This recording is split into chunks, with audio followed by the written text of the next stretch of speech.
மீனராசியை பொறுத்தவரை மகத்தான வாரம். விருப்பங்கள் அதிகமாக இந்த வாரத்தில் நிறைவேறும். வருமானத்திற்கு பஞ்சம் இருக்காது. புதிய வணிகம் சம்பந்தமான விஷயங்கள் கை கொடுக்கும். நேர காலத்துக்கு கொஞ்சம் ரொம்ப முக்கியத்துவம் கொடுக்குற மாதிரி இருக்கும். டைம் மேனேஜ்மெண்ட் இந்த வாரத்தில் நீங்கள் அதிகமாக கரெக்டாக செயல்படுத்துனீங்கன்னா சக்ஸஸ்ஃபுல் பர்சனாக நீங்கள் வரப்போறீங்க. புதிய தொழில்கள், புதிய நண்பர்கள், புதிய மனிதர்களுடைய சந்திப்புகள் உங்களுக்கு இந்த வாரத்தில் கிடைக்கும். சுட்டுக்காதீங்க. சில விஷயங்கள் நாக்கில் சுட்டுக்கிறதுக்கு, நாக்கை திடீர்னு கடிச்சிக்கிறதுக்கெல்லாம் வாய்ப்பு இருக்குது. எவனோ ஒருத்தன் இந்த வாரம் திட்ட தான் போகிறான்.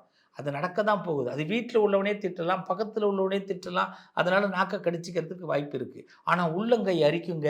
அப்போ பணம் கண்டிப்பாக வரப்போகுதுங்க. திடீர் பயணங்களோ பணத்தையோ இந்த வாரத்தில் நீங்கள் பார்க்க போகிறீங்க.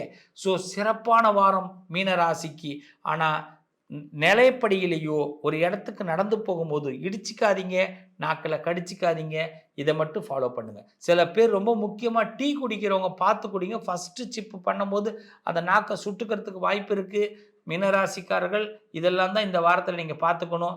மற்றபடி மனுஷங்களை பற்றிலாம் பெரிய அளவில் கேர் பண்ணிக்காதீங்க. எல்லாமே உங்களுக்கு தெரிஞ்சிடும். முன்கூட்டியே ஒருத்தர் என்ன நடக்கிறான்னு நினைக்கிறான்னு.